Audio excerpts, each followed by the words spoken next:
Hi friends, it's Miss Kish and I'm here today with a read aloud for you all. So I know last week our theme was all about zoo animals, but I have one last book about zoo animals that I want to share with you. So this book is called The Koala Who Could, and it's by Rachel Bright and illustrated by Jim Field. So let's read about this little koala and see what he can do. In a wonderful place where the day was just dawning and the breezes blew soft on a warm golden morning, in a place where the creatures ran wild and played free, a koala called Kevin clung to a tree. Can you see Kevin? If you look really closely, you'll notice him back here in the shadows.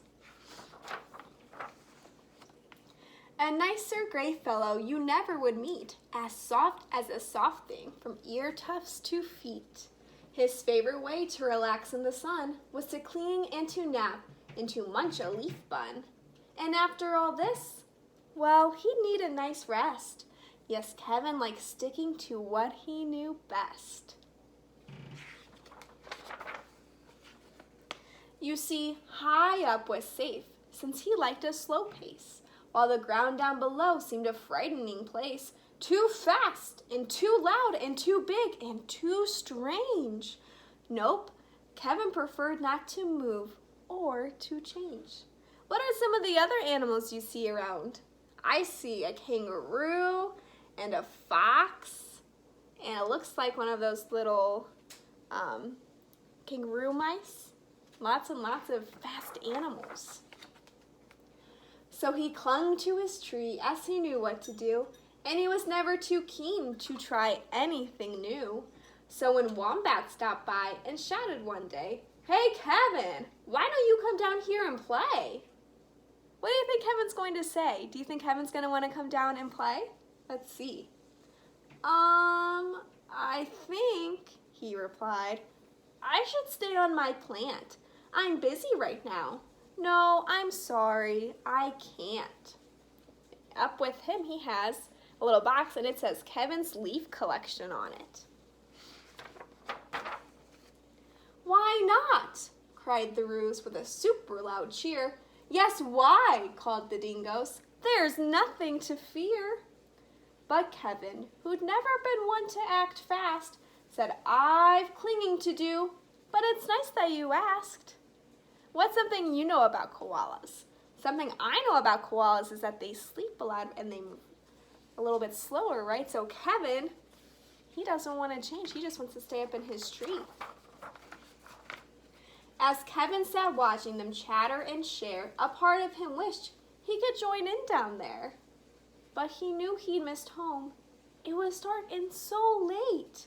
The whole thing was risky. Adventure could wait. Whatever the invite, he'd always say no. Oh dear. It seemed Kevin just couldn't let go. How does he feel about that though? Do you see his face? He's frowning. He feels a little bit sad, maybe even a little bit scared. So his life was the same, no matter the day. The weeks came and went, and the months rolled away, and Kevin stayed still while the world moved around until he woke to a worrying sound. Oh no, I wonder what Kevin heard that woke him up. Tap, tap, the sound went. Well, this was a blow. Tap, tap, tap. Oh no. What's happening to Kevin's tree? Do you know what type of bird this is? That's a woodpecker. And look at what that woodpecker is doing.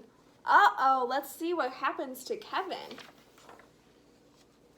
Uncling, the crowd called, which had gathered below. Leap and we'll catch you. Just let yourself go. Why do they want Kevin to let go?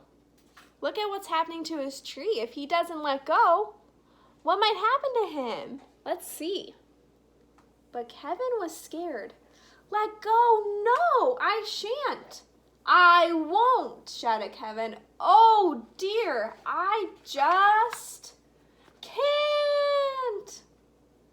Woof, down came the tree, and with it was bringing crash and a wallop. Kevin still clinging. So his tree's falling down, but did Kevin let go?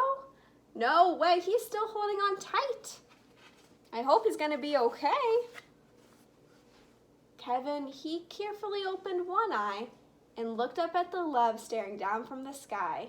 Then one paw by one paw, he loosened his hold. He felt springy and light and happy and bold. Why do you think Kevin's feeling happier now?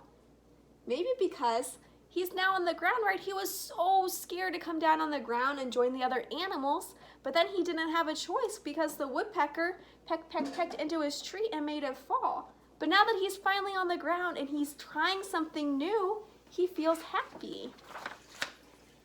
The worst he could think of had just come to pass, and he was just fine. Why, he felt quite first class. So when Wombat leaned over and held his paw out, Kevin no longer felt worry or doubt. When Dingo asked, "Now we come out to play?" the crowd all joined in with a, "What do you say?" And even though this wasn't part of his plan, Kevin replied, "Yes, I think that I can." And Kevin, from then on, was always can do. Because life can be great when you try something new. Look how happy Kevin is now that he's down on the ground with all of his friends. He tried something that was so scary to him, right? He came down to the ground and he was able to play with the other animals. And even though it was super scary to him before he tried it, once he was on the ground and with his friends, he felt happy. So I hope that gives you all a little bit of encouragement to try something that maybe makes you feel a little bit nervous or scared. Because if you have a great group of friends or your family around you, they'll help make you feel safe and happy. Have a great day, kindergarten friends, and I will see you soon for another read aloud. Bye, friends.